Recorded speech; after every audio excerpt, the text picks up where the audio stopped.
Ever wish you could walk around inside of your favorite TV and movie homes? Well, on this channel, you can. Today, we'll be exploring every nook and cranny of the house from All in the Family, including all of the main floor and the upstairs.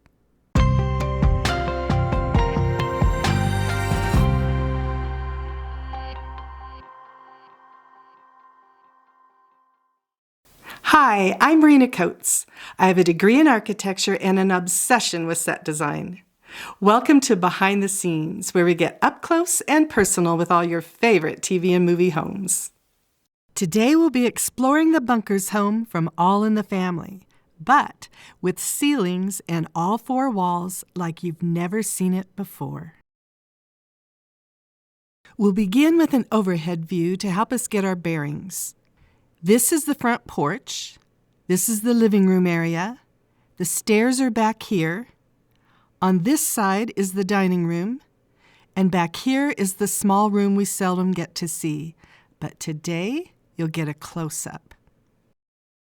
This is the kitchen, and this is the back porch, which is actually on the side of the house.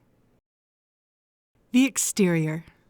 Well, at least that's the exterior we're shown at the beginning of the show. The front porch shown to us on the set is open, with a half wall and posts holding up the roof overhang. It has a wicker chair here, a hanging plant on this wall, a small porch light here, and a mailbox here. This, of course, was filmed in a studio.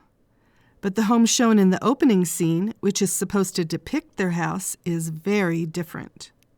We see no open front porch, only a wall of windows and a door. In the opening of Season 1, we see the camera zoom in to this side of the home, inferring that this is the side the Bunkers live in. This means that the fourth walls in the living room, dining room, and kitchen would share a wall with the neighbors, so there would be no windows there. Now let's move on to the living room. When you picture the Bunkers' living room, the first things that come to mind are Archie and Edith's chairs.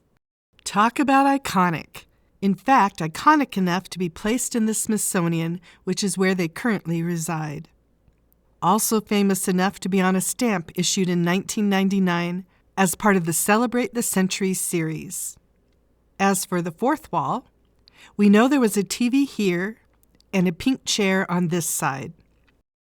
At times a piano appeared where the TV was, such as in the opening, but most of the time there was no piano on that wall, so I opted to not add a piano in my tour for this reason.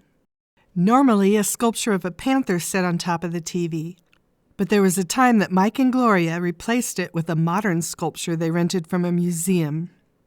It's not hard to imagine what Archie thought about that.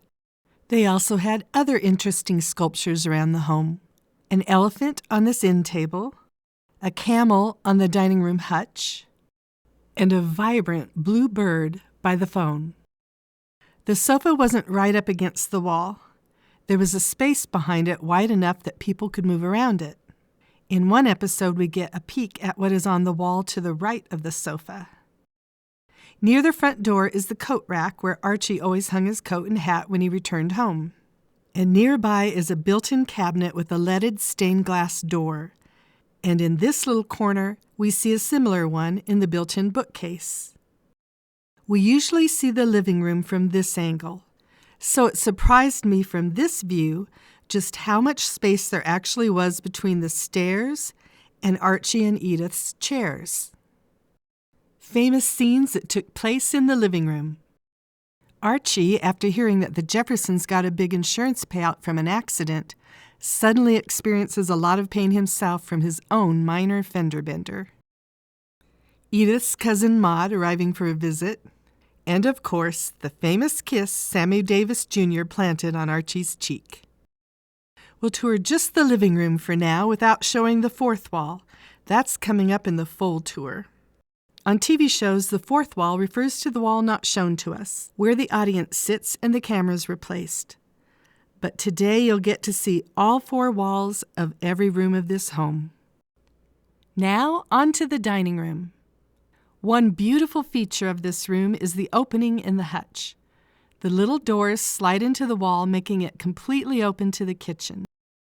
They kept 5 chairs around the table, but for staging purposes placed all 4 of the main characters on this end. That way the camera could catch all the action. They kept a 6th chair over here by the long sideboard. Scenes that took place in the dining room. Archie putting on his best suit and nervously writing a letter to President Nixon. Flashback remembrances of Mike and Gloria's wedding. And one of Edith's long stories, this one involving clean peaches in heavy syrup. The Nook. There was a small room in the back, behind the dining area, that we seldom saw much of. The TV trays were here, a floor lamp in this corner, and the door to the basement here. There was a shelf here containing family photos with another table underneath. As we take the tour, watch for the high school picture I added of Sally Struthers and the photo of Carroll O'Connor during his time serving as a merchant seaman. This was the area I was most curious to explore when I started this model. We'll tour this area on its own first, and then the living room and dining room, finally getting to see all of these spaces with the 4th wall included, just like in a real home. Before I show you the 4th wall, I want to share something I discovered while researching the set. We're all familiar with this little built-in area by the stairs. What I noticed was a beam or header going across the living room towards the 4th wall. I knew it couldn't lead to nothing. Something had to hold it up on the other end. I doubted it was just a partial wall jutting out. I also doubted that it just went straight into the wall. What made the most sense was another built-in on the other side holding it up, matching the one on this side. This is very common in homes of this type and must surely be what the set designers had in mind. It helps divide the living room from the dining room, and once I put it in, the whole room suddenly made sense. It now looked very familiar, like every grandmother's home. The architectural features, such as the built-ins and moldings, are a big part of what gives this home a warm and comfy feeling. After we tour the kitchen, which is coming up next, we'll tour the whole main floor, starting from the front porch.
The kitchen.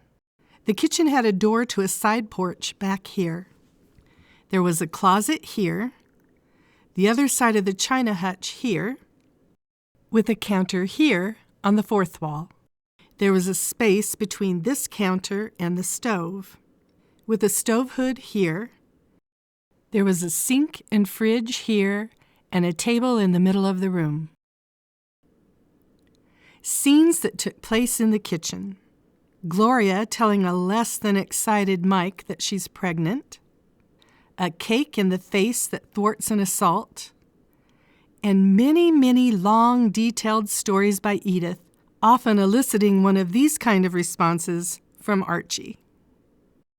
Let's take a tour of just the kitchen now and see it with its 4th wall, so it feels more like a real home. Then we'll tour the entire main floor with all the doors open, starting from the front porch.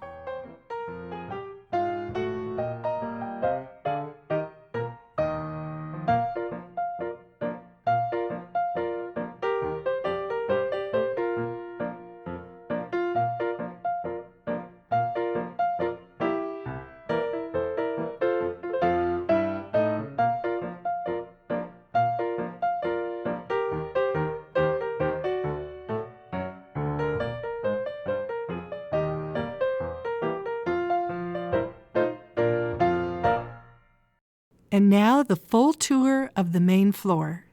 I've done a lot of TV homes, and one constant is that they always change over the course of the series. This home was different. It changed very little throughout its run. I'm convinced that was done on purpose. Norman Lear, who created the series, describing Archie, said, "He was afraid of life, afraid of tomorrow, afraid of what's new. He was comfortable with what existed." And so, just like its main character, Archie, the set also didn't change much, and yet it felt homey. Television writer and producer Phil Rosenthal has said of the show, "There are two parts to the genius of All in the Family. One is the political and social commentary, but no one would care at all about that if the Bunkers were not relatable as a family. The key word in the show is family." Rita Riggs, who worked with the production designer John Roberts to create a look for the set, said that they gave a kind of nostalgic sepia family album look to the show. She added, "The set was always in that sepia. Sepia is the slightly brownish-reddish tone that old photographs have." She said, "The concept was to open everybody's family album and recognize some of those characters." And don't we all have characters in our families, like Archie and Edith and Gloria and Michael, and many of the other characters on the show? And so that's what we saw. Family. Not a perfect family, mind you, but rather one with differing opinions of how the world worked. And yet somehow we sensed that they cared for each other. They fought with each other, but also fought equally hard for each other. In the simplest of terms, they loved each other. Through all the disagreements and through all the conflict, we could still feel that emotion, and that is precisely why the show worked. And when you think about it, isn't that also, even with all the ups and downs, how most families work? One of my favorite scenes from the show, when Mike and Gloria moved to California, demonstrates this love so tenderly. Over the years, we mostly saw Mike and Archie arguing and trying to outbest each other, which mostly came down to shouting their opinions at each other, which we all know doesn't accomplish anything. That's what makes this scene so poignant. We finally get to see their love for each other. As Mike and Gloria prepare to leave, Mike and Archie have a moment alone on the front porch. Mike says, "I know you always thought I hated you, Archie, but I love you." He then hugs Archie. Archie is stiff, but then slowly moves his arm and hugs Mike back, then tells him, "You're all right, you know." And what brings it to even another level is that the emotions between the actors in that particular moment were very real. Rob Reiner and Sally Struthers, who played Mike and Gloria, were actually leaving the show. So the actors themselves were truly saying goodbye to each other in that scene. Rob described it like this: "It was totally real. There was no acting in that moment. There on the screen, that was the real feeling I had for Carroll and his feeling for me. It transcended the characters." When Norman Lear created Edith's character, he described it this way: "Edith has long ago made her peace with Archie's force and bluster. Inside, she understands that his bluster is merely a defense. And that sentiment is played out as well in this same scene. Right after Mike and Gloria have left, Edith comes into the living room with a beer for Archie, and unknown to him, catches him crying. She pauses and then returns to the kitchen, only to come back in again, but this time announcing her arrival loudly, giving Archie a chance to collect himself. Beautifully written.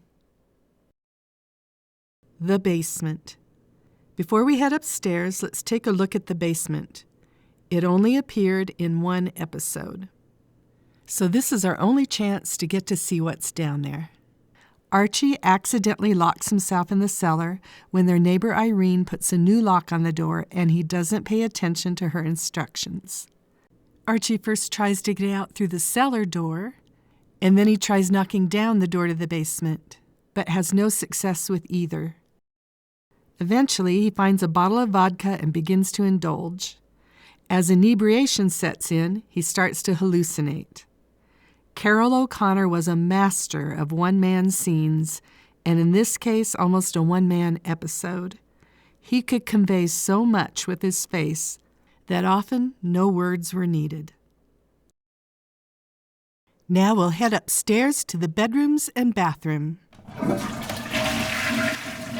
The stairs turn twice before coming upstairs.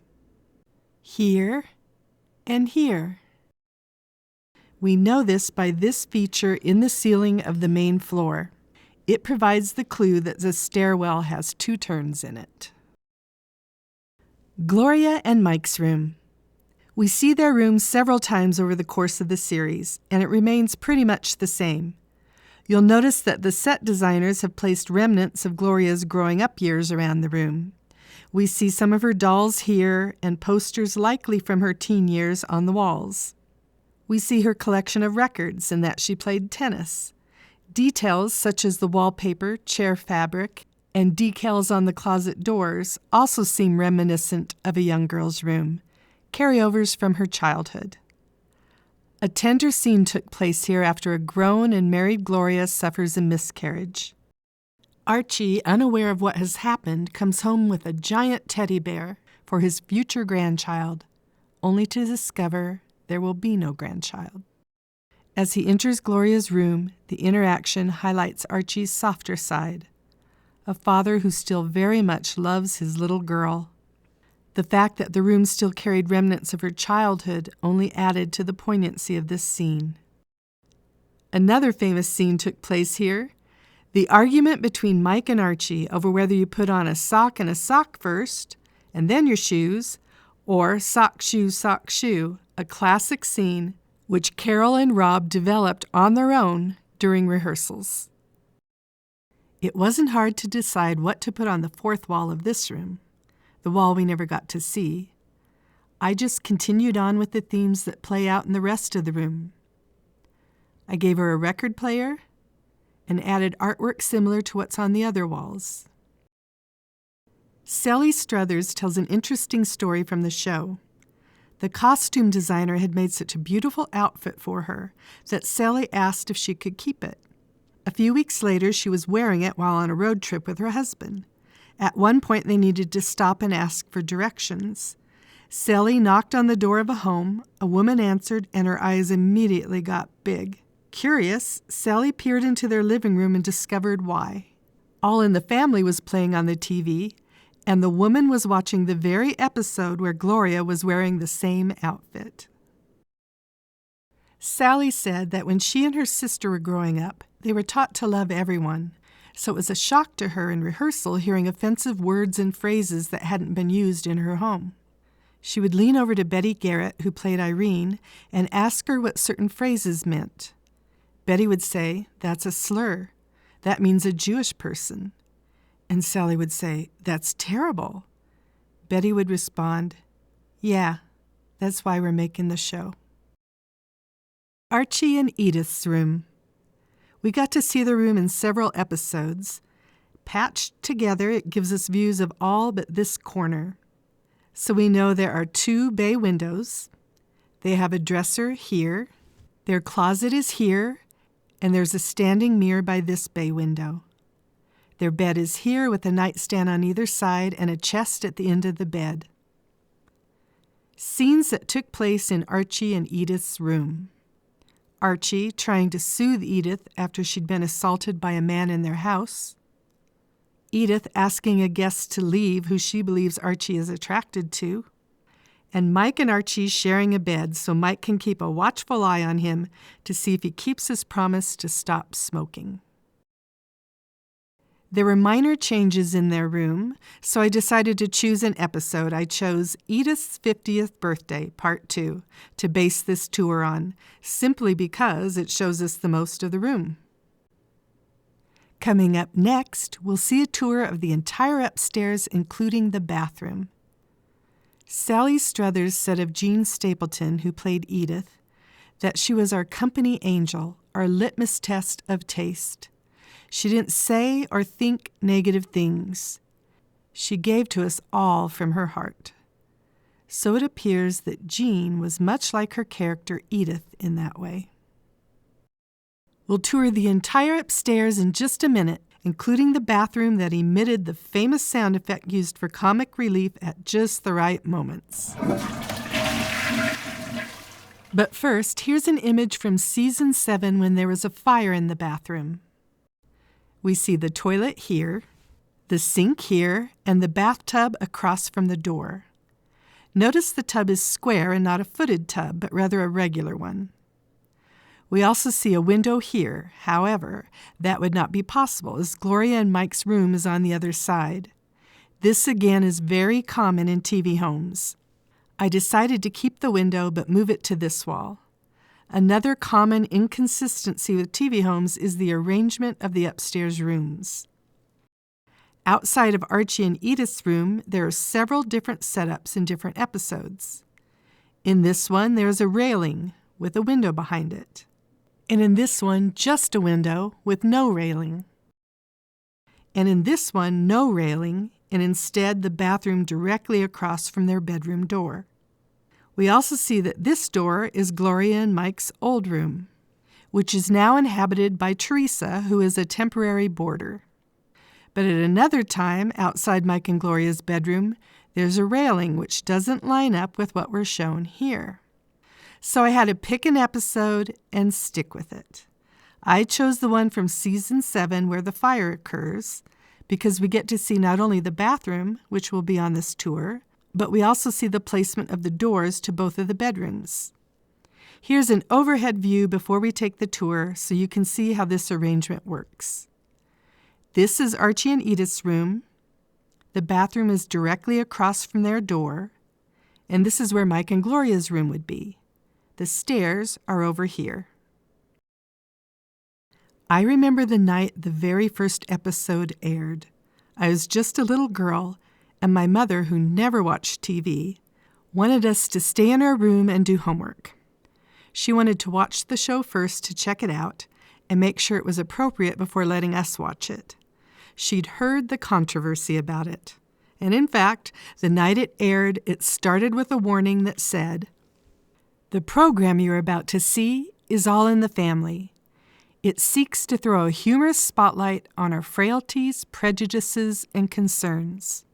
By making them a source of laughter, we hope to show, in a mature fashion, just how absurd they are." Of course, as that little girl, I kept sneaking out to see if I could hear anything, but I only heard laughter. It was indeed a funny show. But along with the laughs, it also gave us an opportunity to learn some things. Screenwriter and producer Greg Daniels said of the show, "It enlarges your heart and makes you more sensitive to other people's perspectives and humanity." As that little girl, who had little real-life experience and a limited understanding of the world, I only heard the laughter that night. But over the years, with age and time and new understanding and hopefully some wisdom, I, along with millions of others, watched the show and learned about people. People who were different than me, with different opinions for both good and bad. And doesn't that describe all of us? A mixture of both good and bad, faults and virtues, right and wrong opinions. Really, when you think about it, that's what makes us human in the first place. And if we're really lucky, even with all the differences, what makes us family. If you liked touring the Bunkers home, you'll probably also like the tour I made of the Jeffersons home. Let me know in the comments which TV or movie home you would like to see next. But as for today, that's a wrap. See you next time on Behind the Scenes.